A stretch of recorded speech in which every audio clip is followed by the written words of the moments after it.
Hello everyone, এখন আমরা কথা বলবো ভেরিয়েবল নিয়ে। সো তার জন্য প্রথমে আগে আমরা একটি ফাইল তৈরি করে নেই। ভেরিয়েবল বলতে কি বোঝায়? ভেরিয়েবল হচ্ছে এক ধরনের কন্টেইনার যেখানে আপনি ভ্যালু রাখতে পারবেন। সাপোজ আপনি যদি পানি রাখতে চান কোথাও, তাহলে অবশ্যই গ্লাসের মধ্যে রাখবেন।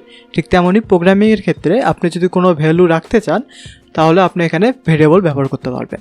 সো ভেরিয়েবল লেখার নিয়ম হচ্ছে, প্রথমে আপনি ভেরিয়েবল নেম দিবেন, দেন ইকুয়াল সাইন দিবেন এবং দেন আপনি ভ্যালু লিখবেন। সাপোজ আমরা এখানে 5 দিলাম, তাহলে এখানে কি হচ্ছে, এক্স এর মধ্যে 5 এই ভ্যালুটা অ্যাসাইন হচ্ছে।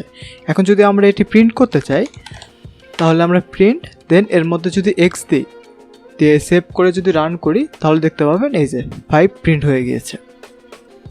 এখন পাইথনে এই ভ্যালুকে ডেটা টাইপ বলা হয়। সো এটি মূলত ইন্টিজার টাইপ। এখানে দেখতে পাচ্ছেন শুধু 5 বা এখানে যদি আমরা 10 দিই বা 100 দিই, এগুলো হচ্ছে ইন্টিজার টাইপ। এখন আমরা দেখব float type. y is equal to, suppose যদি আমরা এখানে 5.4 দিই, সো এটি হয়ে যাবে আমাদের ফ্লোট বা ডেসিমেল।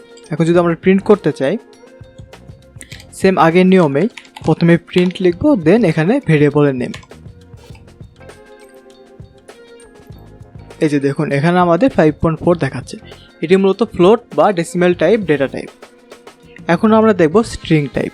স্ট্রিং লেখার জন্য সাপোজ আমরা এখানে একটি ভেরিয়েবল নিলাম, দেন ইকুয়াল সাইন।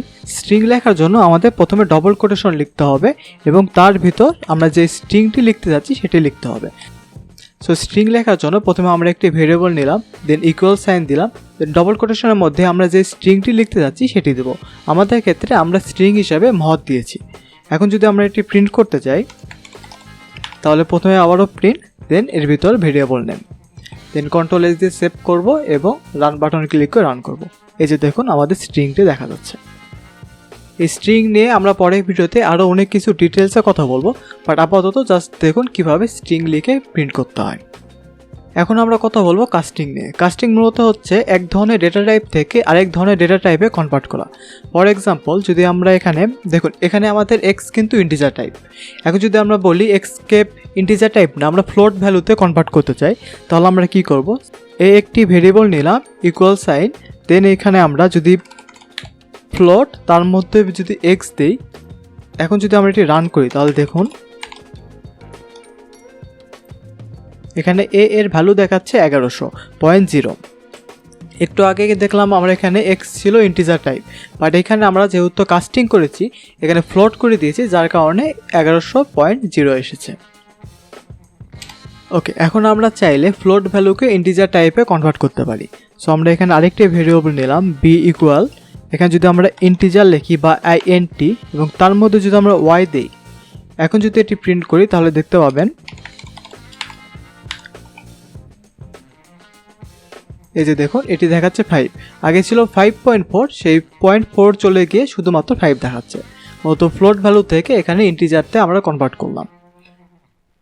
ওকে, এখন আমরা দেখব কিভাবে টাইপ প্রিন্ট করতে হয়। সো এখানে এটি যে আমরা বললাম ইন্টিজার টাইপ, এটি ফ্লোট টাইপ, এটি স্ট্রিং টাইপ, এটি আমরা কিভাবে প্রমাণ করব। সো এটি দেখার জন্য আমাদের একটি ফাংশন আছে, সেটি হচ্ছে টাইপ ফাংশন। এই টাইপ ফাংশনের মাধ্যমে আমরা এটি কি টাইপের ভেরিয়েবল সেটি আমরা দেখতে পারবো। তো যদি আমরা এখানে প্রিন্ট ফাংশন নিই এবং তার মধ্যে যদি টাইপ ফাংশন নিই এবং এর মধ্যে যদি আমরা এক্স দিই, এখন যদি এটি রান করি, তাহলে দেখুন আমাদের এটি দেখাচ্ছে এই যে ক্লাস ইন্টিজার টাইপ। সিমিলারলি যদি আমরা এখানে y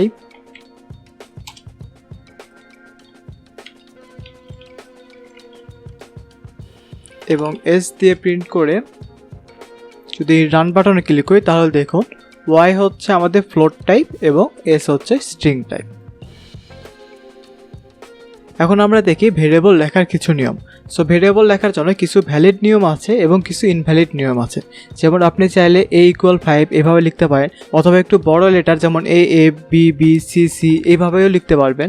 দেন আরেকটু বড় my_name_is=mohot এটিও লিখতে পারবেন এবং প্রথমে আন্ডারস্কোর দিয়ে ভেরিয়েবল নামে লিখতে পারবেন। বাট আপনি লিখতে পারবেন না এইভাবে, প্রথমে নাম্বার বা ডিজিট দিয়ে লিখতে পারবেন না, দেন এখানে মাঝখানে স্পেস দিতে পারবেন না, দেন আবার a-b বা c=5 এভাবে লিখতে পারবেন না। দেখুন এখানে আমাদের সবগুলোতে এরর দেখাচ্ছে। সো এটি মূলত ভেরিয়েবল লেখার কিছু নিয়ম। ওকে, ভেরিয়েবল মূলত কেস সেন্সিটিভ, সো এখানে ছোট হাতের এবং বড় হাতের অনেক বেশি ম্যাটার করে। সাপোজ আপনি যদি লেখেন ছোট হাতের x ইকুয়াল 5 এবং যদি লেখেন বড় হাতের x ইকুয়াল 10, এখন যদি আপনি প্রিন্ট করতে যান, সাপোজ আমি প্রিন্ট করলাম ছোট হাতের x, তাহলে আমাদের দেখুন 5 প্রিন্ট করবে, কারণ এখানে ছোট হাতের x ইকুয়াল 5 দেওয়া আছে। আর যদি আমরা এখানে বড় হাতের x দেই, তাহলে দেখুন আমাদের এখানে 10 প্রিন্ট করে দেখাচ্ছে। ওকে, এখন আমরা দেখব কিভাবে মাল্টিপল ভ্যালু একসাথে অ্যাসাইন করা যায়। সাপোজ আমরা এখানে x equal y equal z সমান যদি আমরা 5 দেই এবং যদি এখানে প্রিন্ট করি,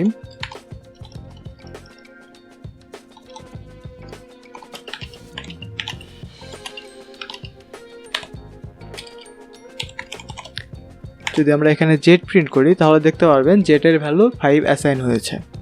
এই যে সিমিলারলি যদি আমি এখানে y বা x যে কোনো একটা প্রিন্ট করি, সবগুলোর ভ্যালু এখানে 5। এই যে এখন আপনি চাইলে এইভাবে প্রিন্ট করতে পারেন, সাপোজ x, y, z, তাহলে দেখুন 3টি ভ্যালু পাশাপাশি দেখাবে। ওকে, পাইথনে এখন আরও অনেকগুলো ডেটা টাইপ আছে, যেমন এখানে x হচ্ছে এখানে এটি স্ট্রিং ডেটা টাইপ, দেন এটি হচ্ছে ইন্টিজার ডেটা টাইপ, দেন এটি ফ্লোট টাইপ ডেটা টাইপ, দেন এটি হচ্ছে কমপ্লেক্স ডেটা টাইপ, দেন এগুলো লিস্ট, টাপল, তারপর রেঞ্জ, তারপর ডিকশনারি, দেন সেট, এমন আরও অনেকগুলোই আছে। বাট এগুলো আমরা ধীরে ধীরে সবগুলোই দেখব, প্রত্যেকটার জন্য একটি একটি করে ভিডিও থাকবে, অবশ্যই আমরা এই সবগুলোই একটি একটি করে দেখব। সো এই ছিল মূলত ভেরিয়েবল নিয়ে যত কথা, দেখা হবে পরের ভিডিওতে।